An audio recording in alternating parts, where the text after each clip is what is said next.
All right. Somehow we got more on time today, so I don't have like only 20 minutes for the afterburn, which is good.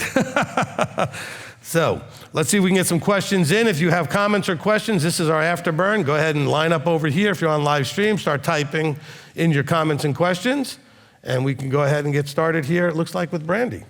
I need you to organize something for me.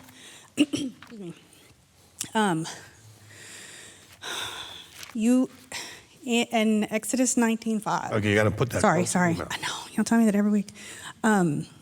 He said, the Father said, "You're to be my people. Do what I say do." Yep. Paraphrasing, right? Mm-hmm. Then he said, "Okay, now I'm gonna tell you what to do."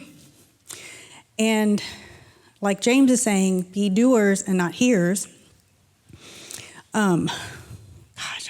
So for the people, let's say, for example, I'm at church, and someone here, I meet them, and I work with you, right? And they come and say, "Hey, you're supposed to be keeping the Shabbat." Am I responsible for hearing that, even though, like you said, it hasn't been revealed to me? No. The hearers, this is all in the context of, and remember, James is saying, I'm talking to those in dispersion that should know. So he's talking to bubble popped people, so to speak. Okay. He said, look, if you're bubble popped, don't be a hypocrite, don't be double-minded. You heard, now do. Now, if you hear and don't understand, remember, it also talks about receiving. Revelation, I know I've mentioned this a lot lately. Revelation is revealed information that stays simply information unless you accept it, receive it, and then do something with it, right? So if I'm talking to someone who's in the world or in Christianity about any of the Torah observant stuff, like you said with the Shabbat, with Sabbath, they heard me say it, but unless he reveals it, it's not necessarily something they are now responsible for. Okay, you're responsible for, it says that what is revealed belongs to man. But the revelation has to come from him, not from us. Okay? Right, okay.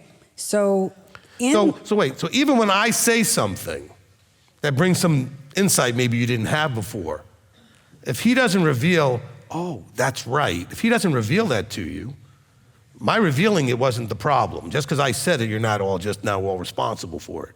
He has to then reveal, and you go, oh, that's what that is. Now you're responsible because you received it, okay? Okay. So when you say it, okay, gosh. So you know how sometimes you're like, why aren't you wearing your tzitzit? Why, it hasn't been revealed to those people, and maybe I think some people who are wearing their tzitzit, look, when you take something like some of the Torah observant things, somebody is new, they're still double-minded to some degree. Everybody who's new is still double-minded to some degree. So they're going to dabble a little bit. They might wear the tzitzit, they might not. They may, keep Shabbat, but then at home they're not really keeping it, but they are. It takes a while to kind of get the double-mindedness stuff out. And so it's not for us to judge the speed with which somebody gets serious. We'll call it getting serious. And that seriousness comes from the battle between belief and doubt being one. Until the doubt has been dealt with, there's going to be this kind of, I don't know if the word is more loose behavior. Loose meaning it's not going to be strictly adhered to. You're going to be doing it sometimes, maybe not so much all the time. And so there's more flexibility and all that because there's doubt, okay? But, okay, so then going back to when he said it, they're standing there like, well, hold on, let me see the terms of what this whole contract, this covenant thing is before we decide to do it. But like falling in line, it's like, I'll tell you, you agree, and then I'll tell you what to do after. So I guess I'm torn kind of like if you say it, and remember you explained it very good, and I'm sorry I don't have word for word, but you explained it as if a parent tells the kid, I think, to clean their room, and like, I don't want to clean my room, and then they finally clean the room, and they're proud of themselves that they cleaned the room because they just did it. Right. And then it came after. Right. Right? And it's so if you're here, not saying we're supposed to go and pound each other on the head for it, but if you're here and like you say it, then where's that part where it's like, okay, do it and then see what happens? Just like with counseling. Maybe it's revealed in there, but maybe it didn't. I guess right. I'm trying to get the understanding if it didn't strike them as like, I think what he told me in counseling is true. I should do it. I've done some things where I'm just like, okay, really? And it came out good. I understand. Okay. Look. Let's go to Sinai, and it'll work the same in what we're talking about here, okay? The thing in Sinai was the expectation that they knew who they were dealing with. And so they covenanted based on, I know who you are, so it doesn't matter what you've said yet, I trust because of who you are. When people come to counsel, if they don't see me, we'll call it the right way, the way that would be successful for the counsel, then they're not going to receive. So anybody that was at Sinai that really didn't see him right, even though out of fear, and this guy, after all, he just destroyed Egypt. All right, so if they didn't see him right, they weren't going to go forward right. Okay, so they were only motivated out of physical fear, like they were just petrified, like, oh my gosh, this is a powerful being, as opposed to, oh, wow, this being just saved us and has a plan for us and is providing for us. I need to trust him, right? So if you come into counsel not trusting that his word may come out of my mouth to give you information you need, then you're not going to receive it because it's about how you see that person, okay?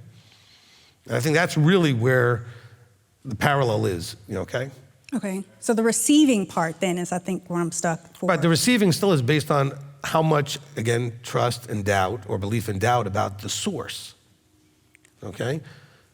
The ones who received at Sinai, ultimately, in the men, it was really just Joshua and Caleb who really understood who they were dealing with, okay? I mean, others were impressed with how powerful this being was, but they didn't understand the relationship, okay? And so people still, and this is not a negative at all, almost all of you have been in churches and dealt with pastors and done some counseling. And just like I said the other night, I said, is there a difference between an Ephesians 4:11 teacher and just anybody that's teaching? Well, is there a difference between getting counsel from someone that may be anointed and may be giving you counsel from above, or just anybody that's counseling? And can you believe that that person may be different in some way? Because if you can, you'll receive it differently, and if you can't, you'll receive it differently.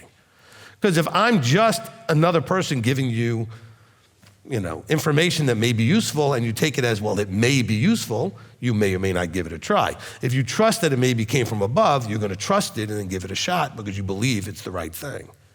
So it really comes down to how you see the source, okay?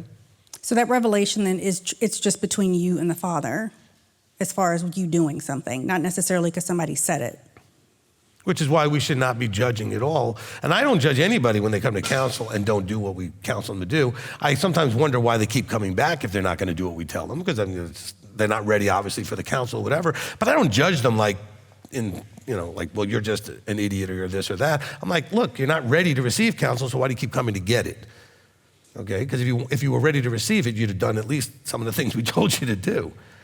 And there's a good 50-50 of you guys who don't do what we we suggest to you to do, and others to do and trust it. And thankfully, and I think Elder and Rabbi Tom can say the same thing, everybody that's actually trusted it and done it got good results, okay? But whether they receive it or not has to do with how they look at myself or Elder when we give, or Rabbi Tom when we give them counsel. Are you looking at us like a human being just giving you counsel? Or are you looking at us someone who's a vessel hopefully giving insight from above to you? And that's the difference. And by the way, I can't convince you. That's something that's got to be revealed to you, where the Father will tell you, listen, I'm speaking through that man, you need to listen to him, okay? And that can't be something Elder can't convince you, I can't, Rabbi Tom, no, we can't convince you of that, all right? And we have to take things on a lot more faith than they did at Sinai, because at Sinai they heard his voice and it was scary and there was lightnings and stuff and he just destroyed Egypt. I mean, there was, big signs and wonders beyond anything we could imagine. And so we're not having that here. But then, you do get to hear people walk up here to the mic and say, I went and got counsel and it worked beautifully and this miracle happened and this thing worked out this way. And so there is evidence that it does work, okay? But that still has to be you and him. Because really, it's still not about you and me or Elder or Rabbi Tom. It's about you and him. We're just trying to be a conduit in the middle, okay? But you can get distracted by that because you don't like the way one of us says it or you don't like some other thing, right? And so then you're allowing that to distract you from the source of the information that's coming to you. So hopefully you can get past that. Did that answer your question mostly? All right, good question. It's a really good question because there are these interesting balances that are there. And I know that, and I get this on a regular basis, we do worry about people that, we may interact with and we think, well, but I shared this with them. Are they now responsible? Not necessarily, Probably not most of the time, because they're not good ground ready to receive anything. It's just information that came in their ears and went right out the other ear, okay? And so, most of you probably were, we'll call it, exposed to some truth way before you ever started actually embracing it. Somebody came and talked to you about Sabbath or about, Christmas and Easter as pagan or some other thing, and you just weren't ready. So you didn't receive it at that moment. It's not like later on you all of a sudden received it from the first time. It had to come in a new form, in a new way when you were ready to receive it. Just because you were exposed to something doesn't now make you responsible. Because I've had people get really nervous. Oh, but I've told my brother and my sister and my mother and father all this stuff. And now no, they're not in big trouble. He wants to see what you do with what is revealed. Revealed, okay, meaning like he is revealing it to you, not just because information came across your awareness. You saw it on the internet, you saw it on YouTube, you heard it from somebody. That doesn't mean revelation. Revelation comes from above. So when I'm teaching and you go, well, that hasn't been revealed yet to you maybe. But if all of a sudden you go, and light bulbs are going on, that's not me, that's him. Does he understand that? Okay? Because not everybody in the room got the same light bulb moment, because not everybody was at that point in their walk where he was ready to say, that's it right there, pay attention. And everybody's walk has its own pace to it and its own ups and downs and whatever, okay? A couple of steps forward, a couple of steps back. Everybody's got their own unique little thing. So hopefully, it's a great question, thank you. All right, Amy. I forget. You forgot? So I always, when you say the devil made me do it, I always think of Flip Wilson. That's right. That's right. So for me, it's always seemed like nobody's going to do anything for me. Nothing ever, if I want something, I got to figure out how to get it because nobody's going to come to my rescue. So then, and then also if something sounds too good to be true, it probably is. So how am I ever going to survive this? Because it's exhausting every day. You got to go out there into the world and be nice to everybody and act like everything's good when inside it's not necessarily good. And I think it just makes me swerve a little bit. Sure. Because I can not always want to be nice to people. It's hard. He put us in a really hard place. I mean, yeah. This world, which is why it's such a great proving ground, is a really hard place to because it's nonstop temptation to not be what you're supposed to be. There's nonstop temptation to be, to lose your peace, to lose your temper, to lose your nerve, to be sad and upset, to be depressed, to be this, all the negative emotional spaces. This is a wonderful fertile ground to nurture all of that. And so it really, in a sense, is a great proving ground to see if you can overcome all those things and endure through them. And it's very challenging. And I think all of us have those moments. Look, even Moses, to the point where he said to Yahweh, he said, would you just kill me? I cannot do this anymore. These people are driving me crazy. They're never satisfied. They whine and complain. I mean, it's hard. And then you're dealing with your own stuff, And we don't know about Moses' stuff. I mean, we know he had some anger issues and things, but we don't know about what other stuff he might have been dealing with, because he doesn't say. So you've got your stuff, and then you're dealing with everybody else's stuff, and it's just, oh my gosh, like a perfect storm, And for all you people too young, Flip Wilson, 60s and 70s comedian, had a TV show, and he had this sort of church lady character that he would do, Anyway, so that's just for those who can remember that far back. And one of the lines was, the devil made me do it. All right, so anyway, Brianna. Okay. I'm sure if you look him up on YouTube, you can find all of that, okay? I was gonna say something else, but then I was sitting here and I randomly thought of something, and it had to do with when you brought up the Sabbath at the beginning of the teaching. You'd mentioned that you read the book, and the one thing that you remembered was you have to do it to understand it. Yep. And maybe this actually makes sense, but you can let me know.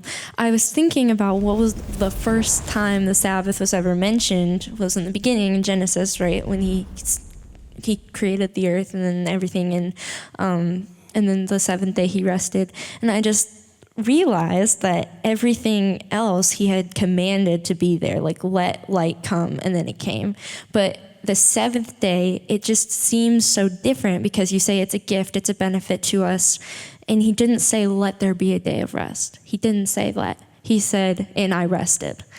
And I just thought that's like kind of interesting because what I was thinking is a lot of commands sometimes you're not supposed to rationalize. You just do this because he said so. But when it comes to the Sabbath, if you don't have the right mind and the right heart coming into it, you won't receive a benefit. So it's like, it's not just about like, oh, do it, but you have to like fully be present of mind and heart. So I just thought that was interesting. I don't know. No, that's great. That's great. and you know, you actually just kind of inspired the thought about the Sabbath. You know, I mentioned during the teaching the idea of imitation, right? That, you know, I didn't mention this, but Paul said, imitate me as I imitate Yeshua. Yeshua says, you know, he imitates the Father. We talk about this imitation thing, like, you know, we do what they do.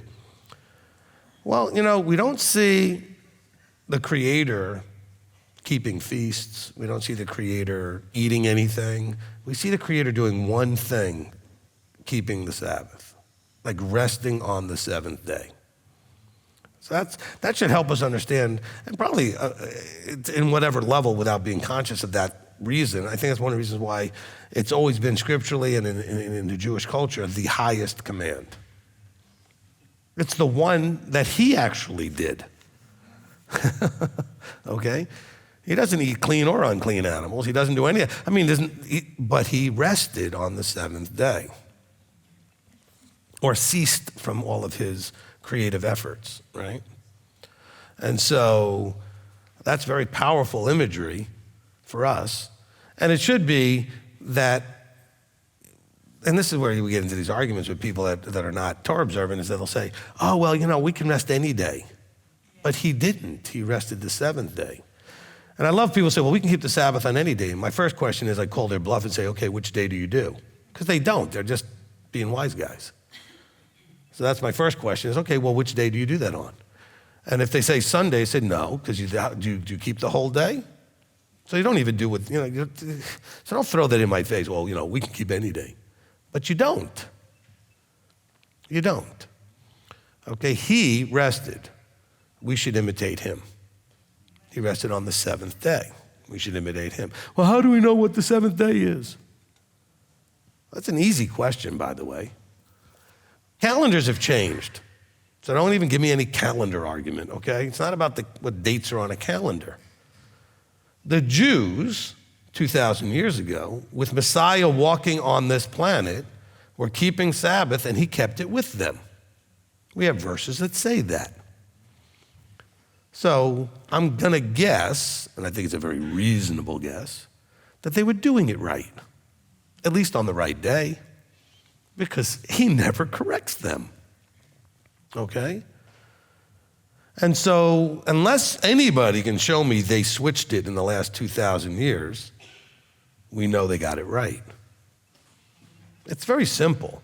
Because I love when people want to get all about the Sabbath, they want to do something to do with the calendar. They like to even get to like chapter 1 of Genesis and talk about lunar this and that. Listen, the Jews and Messiah together kept the Sabbath 2,000 years ago. You don't need to go back 6,000 years, 2,000 years ago. So unless you can show me where the Jews moved the day, I can show you where the Catholics moved the day. I mean, there's documentation. They tell you they moved the day, okay? Now, I know that it wasn't always called Saturday or this, the calendars, they kept the seventh day, whatever that way of understanding was. They had not lost that understanding. And Yeshua certainly endorsed that they had it right. He corrected them about lots of things. That wasn't one of them, okay? As a matter of fact, he really doesn't correct them at all about Torah observance. He gave them a little bit of grief about their elevation of tradition above things, but he didn't ever say, by the way, you're keeping the feast wrong, you're keeping the Sabbath wrong, you're keeping whatever wrong. He said, some of these things you're keeping without understanding the fullness of the intention. I mean, some of you are walking around going, man, I'm going to lust after that person. I know I'm married, but I didn't touch her though, but I'm just going to think about her and fantasize about her. He said, that's already cheating. That's already breaking the command, right? So he brought a different level to it, but he never said you're doing it wrong. There's not one commandment in here where he says you're doing it wrong. Okay, so we know that they were at least keeping the commandments correctly. Maybe not in the fullness how he intended it, maybe without polluting it to some degree with the extra layers of tradition on top of it, but he doesn't correct them like you're on the wrong day or you're eating things you shouldn't eat or whatever, right? And no, he didn't then make everything so you can eat anything. That never happened, okay? People want to point at Mark chapter 7. Mark chapter 7, they were eating bread, so please let's not talk about it as if they were eating pork or something, okay? He was trying to make a point about hypocrisy, not about kashrut, okay? Now, go listen to the teaching I did called Kashrut in Context. I think it's on audio only, it's an old teaching, etc. Maybe I need to do a new one of those. But anyway, so, just keep that in mind, that when it comes to these things, that first observance, as Brianna brought out, it's important that he kept that Torah command, and because he rested, he made it into a Torah command for us. I said, do what I did. Okay? All right, Craig? Shalom. Shalom. I was sitting in my house and I was talking to my wife a while back, and I was looking at the map. I like geography and I like history. And I'm sitting there thinking to myself, parts of different Asia, they have Taoism, Hinduism, Southern is Buddhism, and then of course South America's Catholicism, United States is Christianism. And I'm thinking to myself, when the flood came, the pre-diluvian period, there was only 8 people that survived. And I don't know what the population of the world was. And I'm trying to get to where you're at. I'm not going on a off in left field. Then we know about Sodom and Gomorrah. I believe there was only 4. One kind of turned into assault because it didn't listen. So we have a large population of 2 cities. Now I'm looking at this going, well, as by our teachings here, which I've accepted, Christians don't make it because they're relying on the wrong thing. They're not believing in Torah. That's not what I said, though. Be careful with that. Okay, help me then. Okay, you got to listen to the teaching on the millennium and the kingdom, okay? All you Christians out there, you're potentially fine if you make, when he pops your bubble and you make your choices. I just understand that everybody, this is important now, I think everybody gets one chance. However, we need to define what a chance is. A chance is an opportunity to prove, be worthy, etc., with the bubble popped. If the bubble's not popped, it's not really a chance. This is important. We have verses, and this is in that teaching. There are verses that say that it is Elohim's desire that if possible, all men be saved. So there should be a process where that is possible. Not going to happen, we know that, but it's possible. Which means that everybody gets a chance. But then we have to define what that looks like. If you were living in some country, never heard of Torah, never heard of Messiah, is that considered a chance? I wouldn't think so, okay? If you were raised your whole life in one of these systems you just named, and you never had an understanding of how covenant actually works, then you haven't had a chance. The people who are considered having their chances when they understand, like he's popped the bubble, and they realize he's real, this is real, his expectations are real in terms of what covenant looks like, and now you make a choice, as James was talking about, to do something with that or not. Some people are not going to have that chance until the millennium. Many, many people died never having had that chance. I'm not talking about second chance theology here. Go listen to the teaching, all right? But understand that Scripture talks about a first resurrection. You know what that means? There has to at least be a second one. Because why would you call it the first unless there's more than one?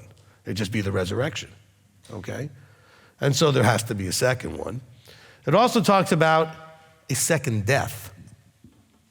Well, you can't have 2 deaths without 2 lives. It's kind of the way it works. You can't take somebody who's alive, kill them, and then kill them again, all right? They have to actually live again and then die. So some people are gonna have their bubbles popped and have their chance in the second life.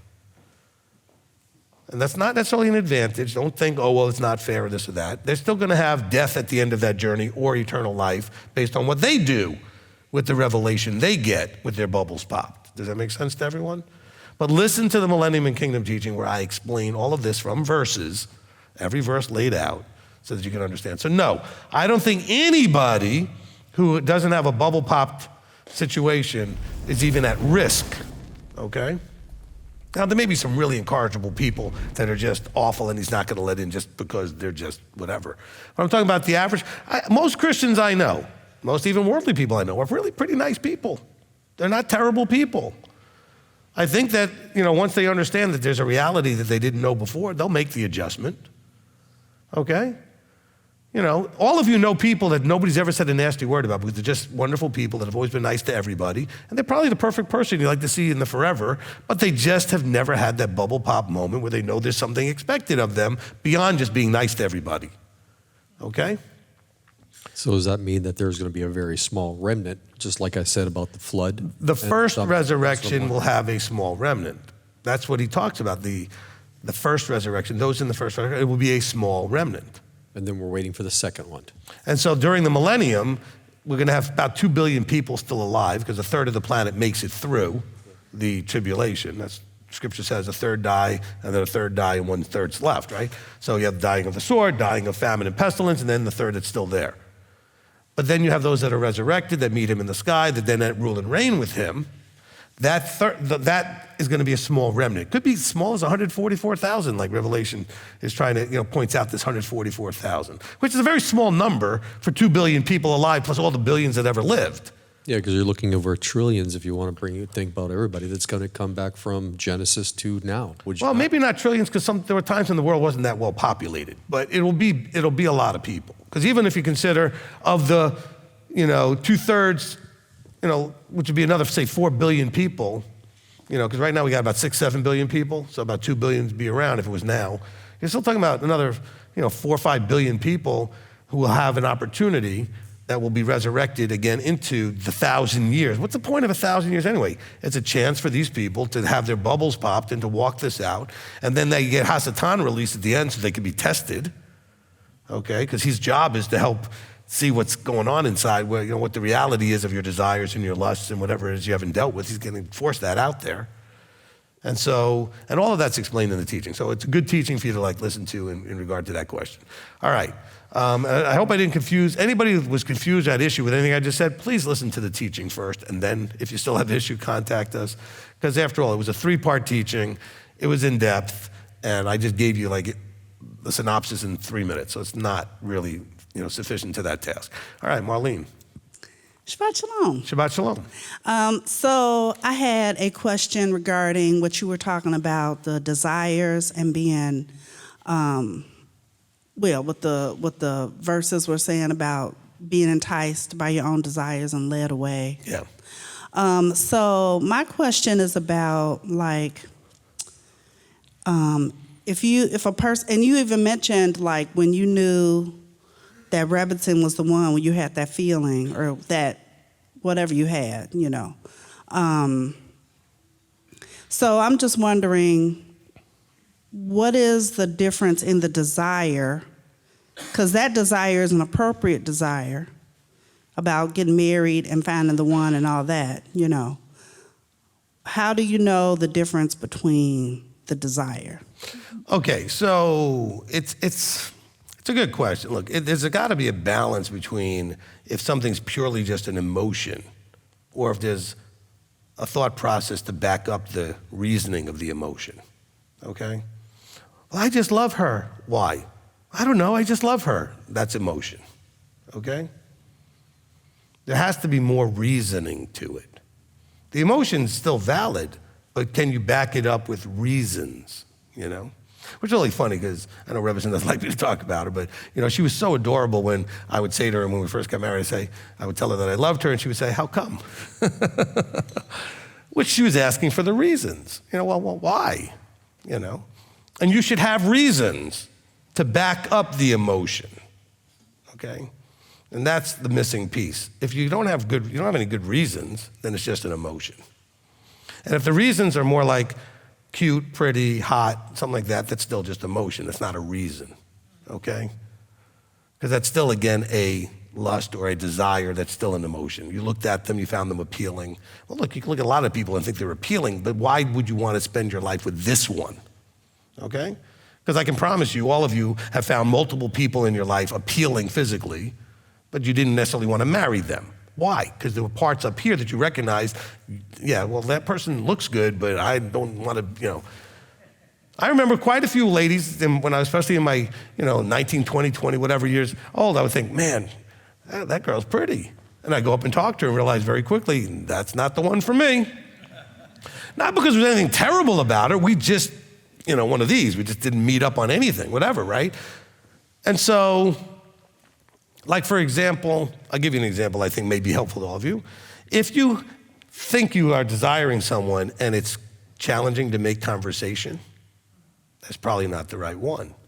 If you somehow naturally just converse and naturally just kind of synchronize with each other, that's a positive. It doesn't mean anything in itself, but it's a positive towards that.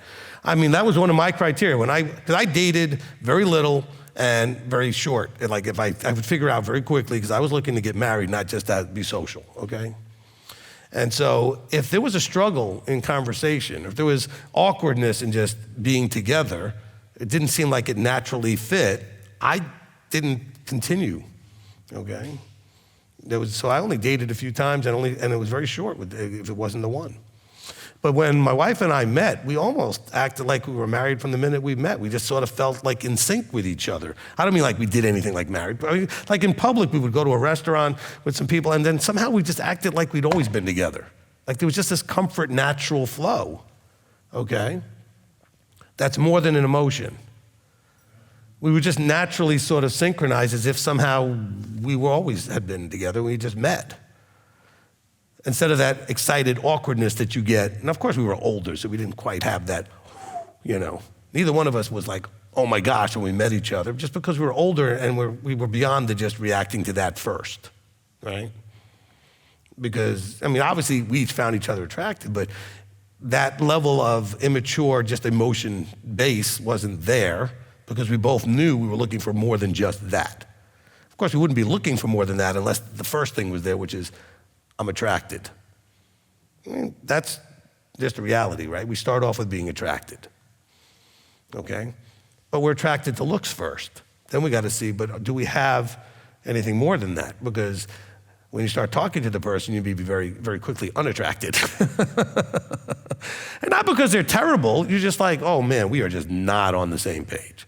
We have nothing in common, whatever it is, And that was part of our vetting process. Look, my wife and I both kind of laid out a lot of things because we were older, in our 30s, and she even took out her CD collection of music and wanted just to see my reaction to her songs and the music she liked, just looking to see what common ground we had or not, And asked me for what do I like, what do I enjoy, and we asked about movies and other entertainment that we like to do and food, and just because you're going to live with somebody. Are we going to be living in any kind of level of agreement on the things that we're going to do together? And how hard is it to have conversation? How hard is it to interact? All of us, if you've done any dating at all, know what it's like to go out on that first date with someone and it just seems like brutal to try to come up with something to say because it's just not natural. And then you meet the right one and it flows like without any effort at all. You just naturally just flow. And it's different. Okay? And by the right one doesn't mean there aren't other problems, but at least that have that level of it, Because if you're having to work at it in the dating process, you're probably gonna have to work at it always, okay? There should be something that connects the two of you that makes things flow relatively easily, okay? It shouldn't take a big effort. The effort comes later when you're trying to make sure that those little things that don't flow right don't irritate you so much and you can adjust to each other, okay? But the basic stuff should just flow fairly easily. All right, so hopefully that answered that question. Okay, I just want to go back to the Millennium and Kingdom question real quickly before we go to the live stream. Look, this has to be really clear. I have never and will never say that anybody's not getting in. Okay, we have never said this group or that group or whatever is not getting in. As a matter of fact, wheat and tares are in the room right now. Some of you aren't getting in. I don't know which ones, and I'm not going to try to figure it out. I'd be wrong anyway about most of them probably because I don't know you. He knows you. But we don't teach that anybody's not getting in. I don't know whose bubbles are popped. I don't know what you've done with what he's revealed to you. I don't know what his criteria ultimately, what his threshold is for what he's looking for. I just know that some will and some won't get in based on your individual relationships with him, what you do in that relationship, how you respond to that relationship. And that is not something any of us should be, feel that we're qualified to jump into, okay? So I don't have any concern that most Christians are gonna be in. They're just not gonna be Christians when it happens. Okay, they will have figured out what they need to do. Same thing with Buddhists and Hindus and everybody else from all the other religions in the world. When he reveals, I think most people will go with what's revealed when they understand who they're dealing with and the truth is the truth and that they've been lied to. So I'm not going to write off anybody, okay? I mean, major psychosociopaths are out to just, raping and pillaging and murdering. Well, they're probably not going to be there, okay? I would guess. I don't know why they're that way. But, your average person who just happened to be raised in a different place, like most of you were raised in this world, like a Judeo-Christian world, so this was your source. What if you were raised someplace where nobody has this? They're all using whatever religion they're using, right? And so that's all you know. Can you fault them for staying in it? Can you fault them for being a little resistant to whatever you throw at them if they don't understand a word of what you're talking about? That has to be revealed from above. Father and the Son teaching, go back to the beginning of that teaching. None comes as the Father draws. He has to draw you to this, and then he has to reveal it to you, and then the Son reveals back to the Father, okay? So these things cannot be sidestepped. They are the reality for everybody. I just think that everybody will at some point be given the opportunity where they see it and have to make the choice, okay? Now we see already from Scripture that a lot of people saw and made the wrong choice. Look at all those people, 603,000, that men that came out of Egypt that made the wrong choice. Are they all doomed? No, he might have just decided what he wanted to do just as a punishment, and he'll deal with them at another point. But there's ones like Korach that I think are done, just because he knew what was going on and he made a choice. Rebelling and rejecting him is a bad choice, okay? All right? But please, because it's gonna get out there all over the internet, I have never said that Christians don't get in. I never said that Hindus, Buddhists, anything. No, I haven't said anybody doesn't get in. I said that when he reveals himself to you, you need to do what he's revealed to you, because that's what matters, okay? And I do believe that everybody gets one, which is why it says judgment is now on what? What does it say in Scripture? On the house of Elohim, on those now, okay? So you should be worried. If you understood everything I taught today, if you understand Torah and covenant, then you should be concerned about your future because you own that choice now. You don't get two. This is your one. Don't mess it up. That's why I teach as strong as I do. I want you to understand this is, and it just says, blessed are those in the first, because this is probably the hardest time to do it. In this world, in the millennium world with Yeshua on the throne, it'll be tough, won't be as tough as this, because he'll be sitting on the throne and we'll be helping people. They're still gonna be dealing with their flesh. Because even with Yahweh destroying Egypt, people still rebelled against him in the desert over and over again. So he's still dealing with flesh. But I still think it's a lot easier. It was a lot easier for them in some ways than it is for us, because they had that experience right there. We're in the hardest time there is, meaning Yeshua's already been resurrected. We're all scattered where we're scattered. We're still in this fleshly world. This is the hardest time. That's why he says there's an extra blessing for those who qualify for the first resurrection. Okay? Does that make sense? All right. That's why I'm so strong with you guys. I want you to hear those words in that first resurrection. Okay? All right. Shamish Rob. Just to follow up on that, what you're saying, Rabbi, and we see all these questions here, and I hear people up there. I think, is this that swimming upstream, things they brought up in, because you're saying that he has to reveal it. But a lot of people, you say you get the one chance or you don't reject.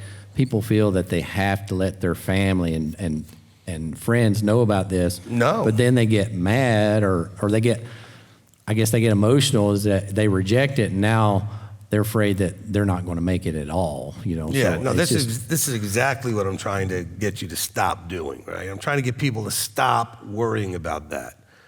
The chance, whatever we call that one chance, is his choice revealing to that person, okay?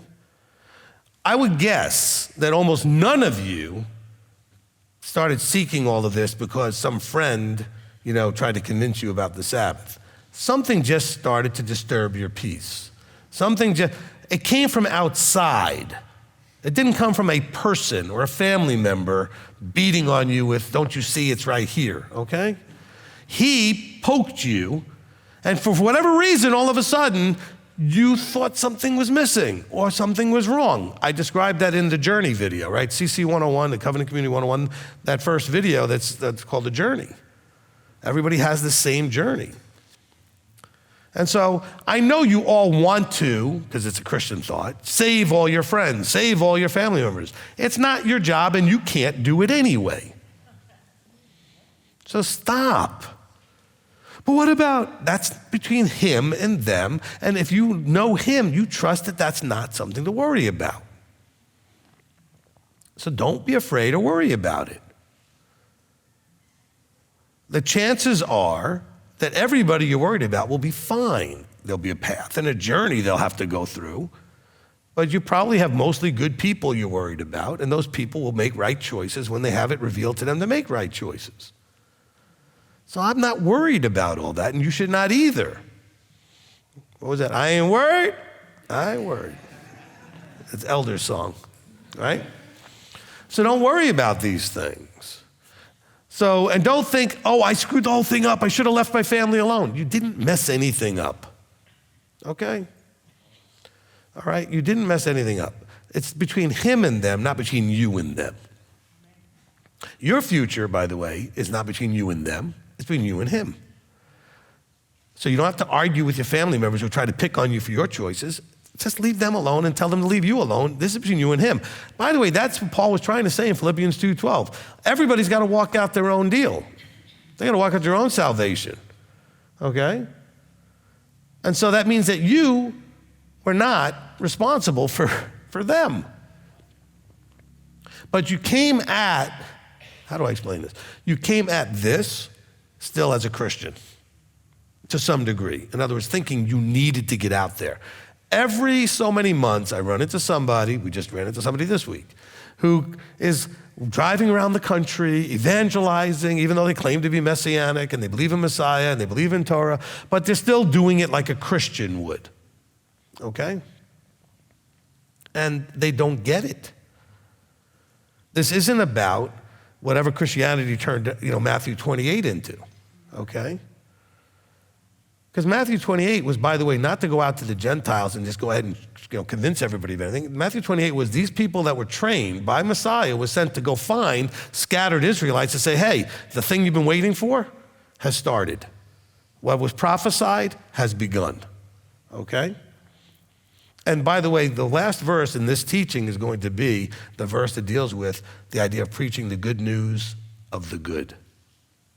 Okay? That actually is the last verse we're going to use, I believe, in my notes. Okay, I don't have it with me, but that's how we conclude, the teaching on the section called good of the good and trustworthy servant, okay? Because then that verse will make sense.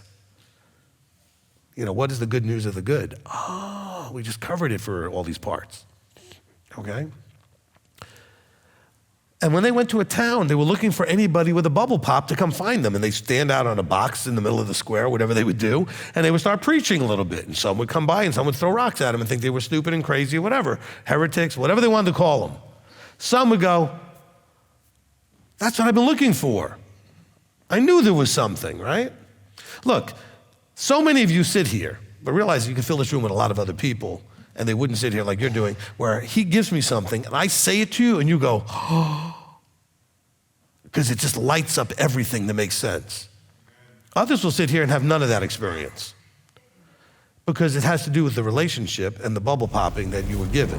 I mean, I could fill this room with Christians and they wouldn't get anybody. They argue with what I say. They wouldn't get it. It wouldn't make any sense. But for you, it all lines up perfectly straight. You're like, oh. I have that same reaction, by the way, because a lot of it's stuff he's giving me while I'm saying it. So I'm sitting there going, whoa. That's so cool how that now makes more sense, and that explains that verse that's always been confused, by everybody. But not everybody's going to receive it that way because they're not ready, okay? And he has to make you ready. He knows when your moment is ready, when you're ready to finally get it. And by the way, usually that's sort of face down, in the mud, life sucks, and you're pretty much done. And that's where you're like, oh, I'm either just kill me or show me who you are and get me out of this mess, okay? And then he does, all right?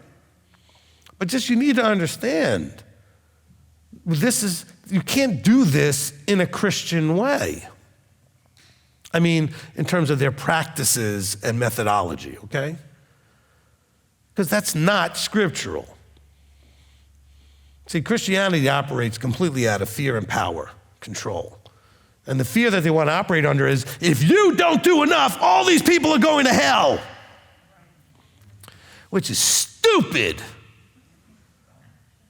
Like God's going to depend that the whole plan is going to get screwed up by you. Well, then it's doomed already.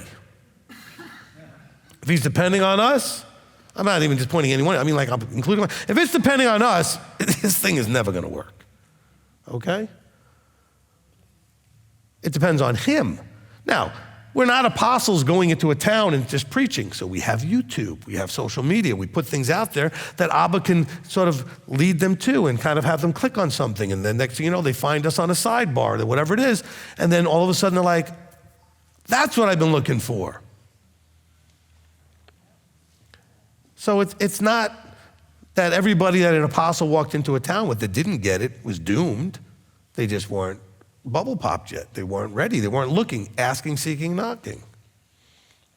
You have to truly embrace the beginning of the Father and Son teaching and the journey teaching to understand this cannot be sidetracked, derailed, or undone. There's only one way this works. He touches you, okay? He, not me, not anybody in this room. He has to do it. Then he will lead you to where you get the answers, which may be here, okay? But you're not here because I did anything to bring you here. You're here because he brought you to this. You found this and then you came here.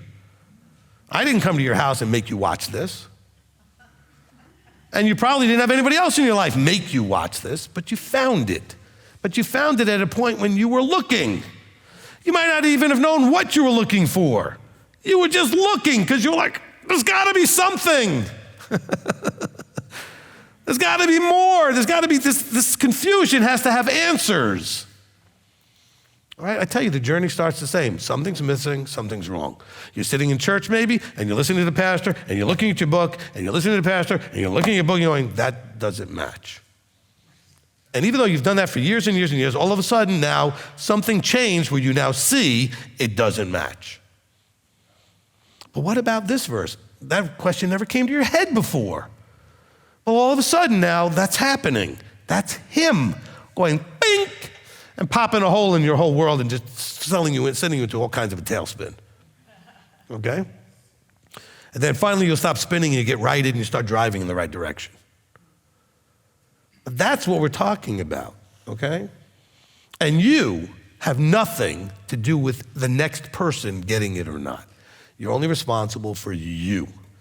However, you can be an example that if he does push a button on somebody, they can say, wait, I know so-and-so over there does certain things and they meet on Saturday and I might need to ask them a question because I know that they're doing something a little different.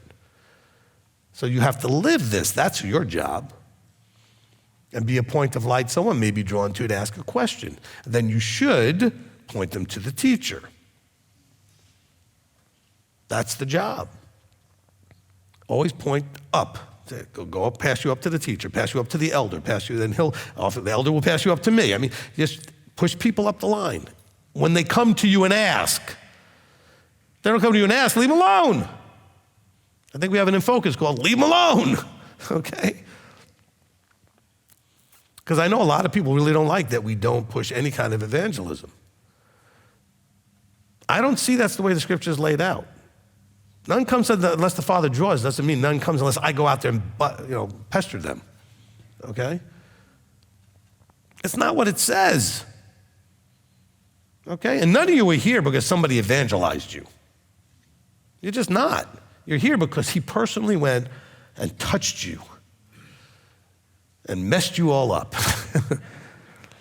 Actually, what he did was he let you see how messed up you already were, okay? He didn't mess you up. It just felt that way because all of a sudden now you could see how messed up you were, okay? And then you got all excited and frustrated at the same time because now you didn't know what to do. Well, now that you messed me up, thank you very much. Now what do I do? Okay? And then you get excited when you find what looks like maybe some answers. And then you have to test it and prove it and see if you are getting answers. Okay? And some of you found some ministries on the way to finding this that were some answers and maybe not some answers, right? And then you kept looking and kept looking. Okay? Mercy.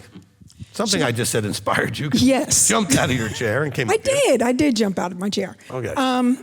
Because I want to know what that looks like. Because when I think about myself, I know when the Father first got my attention, I was living my life how I wanted to, and I was 23, and I just went to some Christian church, didn't know the people. My start was at 23. I think that's a normal thing.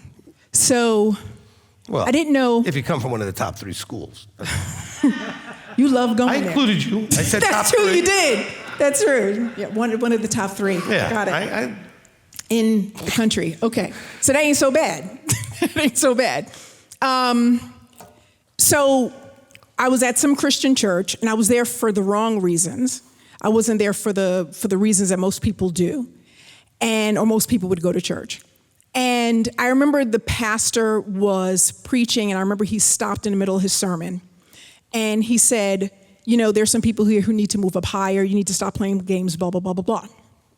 So me, in my arrogance, I said in my mind, all right, God, if you're real and you want me so bad, then you need to call me out. But you need to call me out by name. So this man who didn't know me said Mercy. So I'm thinking, okay, that's an occupational hazard because my name is Mercy and I'm in a church. So that's probably just gonna happen. But he looked in my direction and he was like, Mercy, it's time for you to stop playing and move up higher. And I was like, okay, so could that have been him telling me that he's real? Could be anything. Because Now, look, I don't know how that works because I've had certain things happen in the church that I think at some point led me, because I'm sure he can reach you anywhere you are. Yes, that's the point. Look, the point is each of us has our own individual journey. And for some of us, if we look at it right, we can see how some of the things that we did, however that journey, look, the church I went through, the only church I was ever in was a Torah-keeping church, served a purpose in the beginnings of my journey to understand Torah in the context of Messiah. And then at a certain point, it was no longer continuing me on that journey. Now, the way he worked it out is the whole church sort of imploded and split up and everything else. But the thing is, I was already at the point where I was getting nothing from it, right? For some of you, your lives are so screwed up, whatever it was, or you just needed to begin your journey, so you ended up in some mainstream church. And it did give you something, because there is truth in those churches. There is some of it in there, okay? But there's also enough that'll keep you where you don't need to be, right? There's enough error that doesn't allow you to really get where you need to be. And so each of your journeys is your journey. The problem is there's times where he may have been trying to move you and you just didn't because you weren't ready to move, you personally, not because you weren't actually qualified to move like you weren't, but you just didn't want to move yet. You weren't ready to make that leap, emotionally, whatever it was, yourself. Even though he knew you were ready because he was trying to get you to move, but you didn't. And so could this be him getting some things to your attention? He could do anything, cause or allow those little things to let you know. And we say this during the prayer time when I'm doing it anyway, where I say, look, Father, we want to thank you for those things small and great that you do on a regular basis that remind us that you're aware of what we're going through and that you care. So it certainly could be. Now, if you interpreted that as endorsement to be where you were and to stay there forever, that might have been a problem. But if you were trying to see the question of, are you real? You need to call me out by name, and he did, and it confirmed he's real, that could have certainly been him, because that was something you needed at that moment, okay? I'm very cautious of using signs and wonders, just in any, willy-nilly in any which way, because signs and wonders are meant to strengthen belief. So if it strengthened, Mercy, your belief that he's real, beautiful. If it strengthened your belief that that church was where you were supposed to be, not so good. Okay? No, staying there a while, but I'm saying, but if you had somehow been convinced that this was the one, right, true, whatever, if somehow would endorse that. Now, by the way, if you've been Worldwide Church of God or Adventist or certain churches, the way they teach is this is the one true church, everybody else is pretty much doomed, so you can't ever leave. This is the one true church, okay? Anybody been in one of those? All right? And so anything that might happen to endorse that could make it worse in terms of you ever being able to leave, okay? But if you got what you needed at that moment, and then you were able to get whatever next thing he was wanting to do with you, however far down the road, at least now you got that piece that you needed, which was you needed to know that he was real. Okay, look, my first prayer at 23 was because I've told this story, was because I saw all these religious people around me. I was 23 years old. I had a lot of college friends. They were either born-again Christians or they were Orthodox Jews or whatever. They were religious. And I hadn't been raised as a secular Jew. I was bar mitzvahed or whatever, but we really didn't keep anything. I wasn't really raised with any belief about anything. And I prayed and basically like you did, said, look, if you're real, you're gonna have to show me. Okay, and if you are real and you have expectations, well, the two major groups I interact with don't seem to agree. Born-again Christians and Orthodox Jews are not on the same page, okay? And quite frankly, at that point, I didn't know anything about denominations. So I had no idea what kind of Christians most of them were. Some of them I do know, they called themselves born again, whatever that was at the time, and I knew I had all these Jewish friends, okay? Because I was born into a Jewish community. I just wasn't a part of the part that may have been observant, which is most of them, by the way, were not observant in any serious way, okay? It was cultural more than anything else. So, but then he led me or caused or allowed me to run into a broadcast on TV by the head of that particular church who was teaching about the one subject that would have made a difference to me, which was the Sabbath.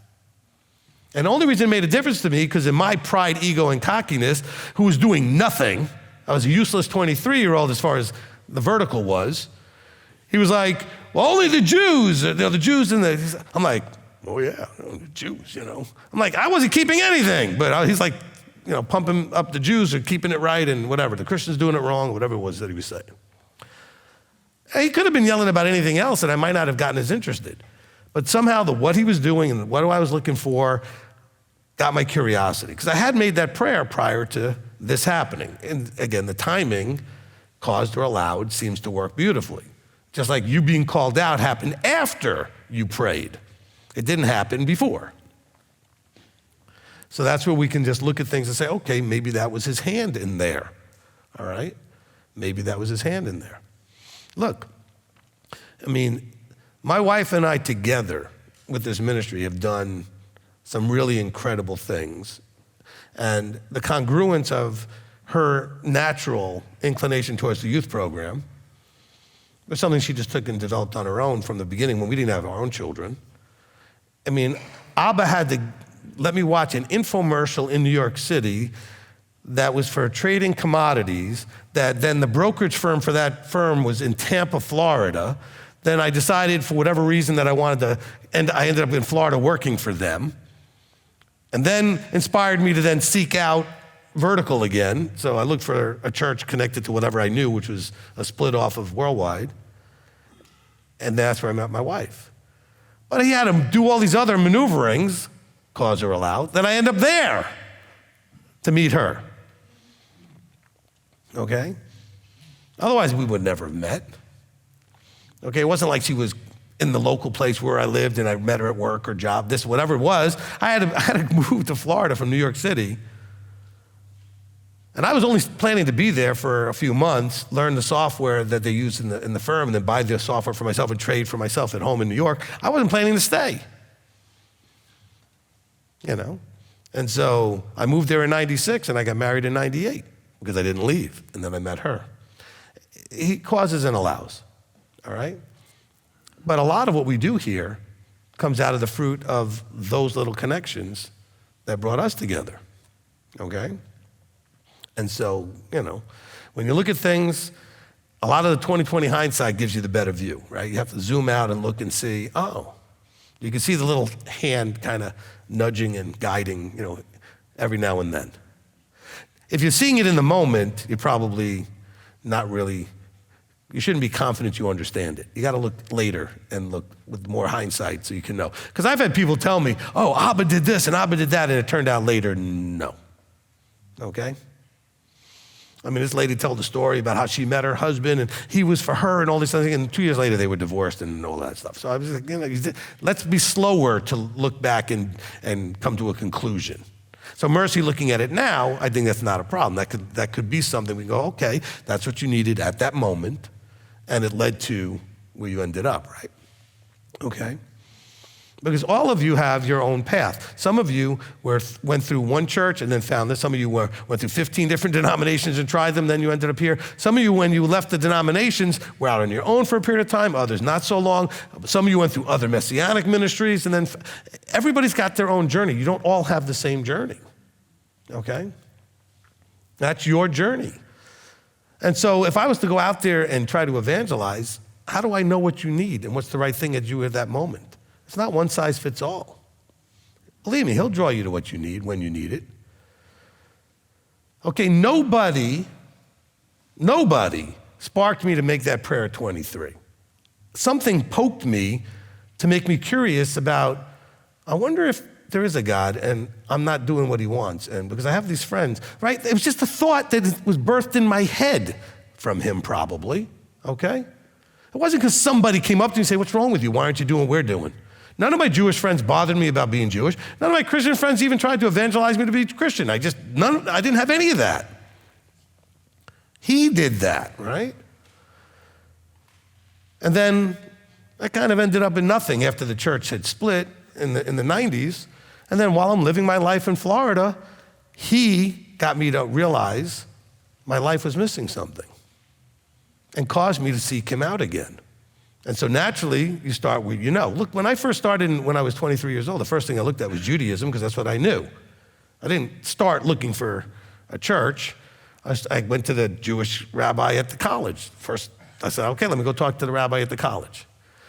And he's the one who gave me the Sabbath book, okay? And said, here, this is where you should start, And so I did. But then it wasn't what I was looking for. It was part of it. I knew there was still something missing. And then he led me to see other things. Randomly, I'm sitting watching TV, whatever I'm watching ended, and this guy comes on from this televangelist guy, whatever, and I'm like, I didn't want to even watch it. See, now bear in mind, if this happened today, modern day, you just quickly flick the channel, whatever, with your remote control, whatever. Not so easy when I was 23. I had to get out of the bed, walk up to the TV, and change the channel. Which, if you were knowing what I'm talking about, you often watch something you didn't want to because you're too lazy to get out of the bed. Yeah, you can clap for that. How many times did you watch some dumb thing because and you sat there the whole time going, I hate this show, but I don't feel like getting out of bed. Because you couldn't change the channel, okay? All the kids are like, what? And it was black and white. The TV was a black and white TV. And by the way, the remote, this one actually had a remote control. It was on the dresser. So I didn't want to go. And it was one of those remote controls, though, that when you push the button, all it did was scroll through the channels one at a time. You couldn't go to a particular one. Okay? So it would just scroll. And if you missed it, you're like, got to go through the whole cycle again. Because if you were pushing too fast, and you'd miss it, right? And then you have to go anybody have one of those remote controls? Know what I'm talking about? Oh my gosh, I'm on 2, trying to get to 11. Oh, I missed it, It's like when you were dialing on the old phones and the last number you double skipped, and you're like, oh, I got to start again.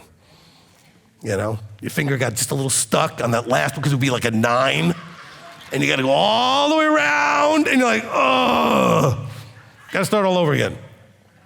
All right, so you know, but this is the thing that we all have to understand. Is that was my journey, right? And you're laughing, but you know, I never watched any of that stuff, and it came on. It came on when I was looking, and I was not happy, and I was missing something, and I was really, if you know, I really was about to get out of the bed, but you know, for some reason, this guy started making me laugh. Because he looked like he was 150 years old, screaming about whatever, and he was making me laugh. I thought he was funny. I didn't know what he was because he didn't look like, I'm picturing, you know, more like a Catholic thing for Christians. So this guy's in a suit, he's at a desk, he's yelling, whatever. I didn't know what he was. So I had my curiosity. But the thing is, it was what I needed at the moment, okay? Not forever, at the moment. That's what you needed, Mercy, at the moment, right? Everybody, you went through whatever you went through, and it was what you needed at the moment, provided you understood that it was just for that moment, you know, as you were continuing on your journey. Okay? Look, they were supposed to go to Sinai, but he said, you've gone around this mountain long enough. They weren't supposed to stay at Sinai. Okay? It was part of the journey. All right? And so hopefully that makes sense for everybody. All right. It's almost 5:30. What else you got over there? Or we didn't even get to you because Mercy came up. Sorry about that. Live streamers are like, oh, he got us again. Yeah, I think I started that, and then I'll take. It's Mercy's fault. We're going to blame her. And then Mercy. We're asking you to have mercy because we had to have mercy, so. Okay, Ashley Williams. Rabbi, can we consider the joy in our trials, the endurance during the trials, and the wisdom we ask for to get through the trial as part of the good and perfect gifts given from the Father? Let me think. I think you can consider the joy. No, you know what? Look, I think this is where we miss some of the points, and we still think like Christians. So you want him to do everything. You want everything to come from him. Some of these things just naturally come out of as a manifestation of the effort of the thing he said to do. He wants you to look at a trial as potential joy because of what it's going to give you as a result. And that doesn't come from him necessarily. But on the other hand, maybe it does because he has to reveal to you what James is talking about so you can understand what's going on. So that part comes from him, and that is a gift for you to understand and be able to perceive a trial as joy. So yes, from that point of view, yes, okay? The endurance is a result of your efforts. Okay, the wisdom is something you ask for. That does come from him because you ask for that, okay? So part yes, part no to the way you understood that, all right? Okay, next. Okay, Hebrew, Shebrew, which this is Mark Oswald. Question, comment, James 1:21 struck me today as closely paralleling the blessing spoken after the reading of the Torah. Would that be an appropriate connection? Okay, yes, there probably is. Because at the blessing after the Torah reading does have something to do with the idea of the implanted word, or you know, who planted the word amongst us, okay? So yes, I think you can certainly see that connection there, Mark. Okay? Okay, Greg Wallen. Rabbi, if frustration is not wrath, what if the word, quote unquote, hate comes out sometimes or often when referring to others' treatment of you? All right, so I didn't say that, because I don't have the dictionary to know what the actual definition of wrath is, but the thing is, anger can take lots of forms, all right, so that's first of all. But then when we're talking about, when we get to that place of hate, we don't have a universal understanding of words that we use. So when you use a word, it may not mean the same thing, or you may not intend it fully the same as I might intend it. So I would ask you, what does that mean to you? What, you say you hate me. You say you hate something. Because that's a strong word. So what's behind that word? Why do you hate me? I can understand maybe you're disappointed, maybe you're frustrated, maybe you got hurt feelings, but why do you hate? Hate is a different. So I think we just use words sometimes and we don't even think about the meaning, we just get used to using them, okay? I've worked with one person that no matter what kind of level of correction is given, they think they're being scolded. And scolding is sort of a level of correction, right? But there are other levels. Just like anger. Someone say, well, you're angry all the time. Well, no, sometimes I'm frustrated. Sometimes I'm this, sometimes, right? It can be, but we have one word. And that one word doesn't give you all of the variety of flavor that it could be. So you have to ask more questions at that moment. So if someone's telling you that you hate them, or if you're thinking, I hate you, you should be asking the question, that's pretty strong. Why would I use that word? Do I hate you, or do I hate the way I'm feeling right now because of what you just did? Or I hate what you did, or, what, why am I using that word, Think about that next time you use strong language with anybody. Is it the right word to describe them or the way you feel? I don't have any problem really with strong language, but I think often we just use it because our emotion is running rampant and out of control, and we're not actually thinking about the words we're using. Do they actually express? And then, because all of us have had this experience, we say things we regret, we wish we hadn't said. Anybody ever do that? Everybody, right? So why do we say things we regret? Because our emotions are driving, and we're just actually using the word as a striking weapon. So we're not actually using the word because it's the right word. We're using the word because we know what it's going to do to the other person. It's meant to cause pain emotionally or whatever. It's meant to hurt them. And that's usually when we say things like, I hate you. Okay? All right, now. And again, I think that the word hate or any of the strong words may be more accurate or less accurate depending on how the volume. In other words, if you look at someone like, I hate you. As opposed to you're just screaming, and I hate you, because then that's just, you don't even know what you're saying at that point. You're just lashing out.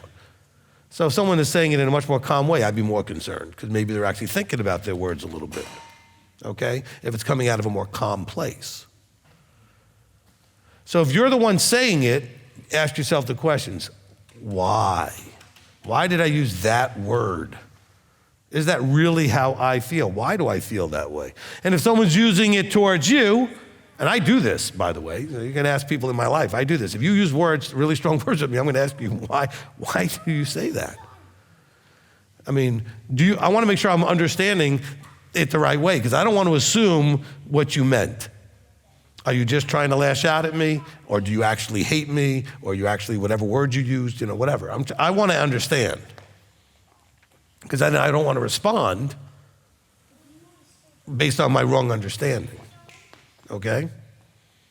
So you can ask yourself, or you can ask the other person, depending on which one's using the words. And if you're both using them, then you should be questioning yourself and them, okay? Because you're going to make some decisions sometimes based on what somebody said, and you will not be interpreting it right. You're going to make some bad decisions. Because anytime you make decisions based on faulty information, they're not going to be good decisions, okay? Well, it's not faulty. She said she hated me. He said he hated me. But it's how you thought what that meaning was. If you're wrong about the meaning, then the words didn't help you any, okay? Well, this person called me this name. Well, okay. I've been called lots of names. All of you have been called names by people in your life. Did they really think you were that word, or were they knowing that word would make you go crazy and lose your mind and get upset? Were they pushing a button, in other words? Okay? Because I know, everybody knows that if they have a relationship long enough, you know words that will push a button. You call them this word or this, and usually we use a letter for it, right? You call them the this word or the that word, and boom, you're gonna get your explosion. And it's not necessarily because you really think they are that. Okay, look, I've told this story many times. I've told somebody, I said, look, I said, man, you're being really annoying right now. And that person could think, oh, I think they're an annoying person. And all I was trying to say is, this thing you're doing right now is annoying. But without clarification, the other person could run with, oh, well, why do you want to be with me? You think I'm annoying. I don't think you're annoying. I think you're being annoying. See, that subtlety makes a difference. Okay? All right? I hate you when it really is I hate what you're doing right now and the way you're treating me is not this, but it comes out as I hate you. So you can't just take that, because, now, by the way, it may be true. Maybe they do hate you. Ask. Get more clarification. Do you hate me, or do you hate what we're going through right now, or what I said, or what I did, or whatever? Which, get more, because otherwise your reaction is going to often be wrong, because you're going to guess wrong. And you're only going to escalate it in a big way. Okay? So you have to be careful. Anger then can manifest in words you will regret saying. So be really careful with what you say when you're upset. So I tell you, don't text angry. It's like, Groundhog Day, don't drive angry. Okay? Don't text angry. All right? All right? So, even if you don't have a groundhog in your lap, all right, because, he's punctually filled. All right, so, All right, Rob, anything else real quick? Because I know I went late. No, nothing related to what we taught today. So. All right, good. Okay, and live streamers, guess what? In 2 Sabbaths, you get to ask all the questions you want if you're in zone 1. So keep that in mind. And if you're not in zone 1, then a week after, actually the same Saturday is zone 2, and then the week after that is zone 3. So you've got plenty of time to ask your questions. So if ever there's a teaching where I don't get to the live streamers, if you keep your questions, you could always ask them in a zone meeting, okay? Just wait for your zone and have your questions ready. And so we'll cover that. So I know that sometimes you get the short end of the stick, but you know what? I think you could expect that makes sense. The people here, because they're here, should get a priority, okay? Please no insult to all of you that are not here. Solution, of course, is to just move. Then you get to line up with everybody else here, okay? Anyway, but no, I do love you guys and appreciate you and want you to get your questions answered. So you can either call here or wait for a zone meeting and we can interact and get your questions answered, okay? That's why we do the things like the zone meetings. All right, that being said, I hope that was a blessing to everyone.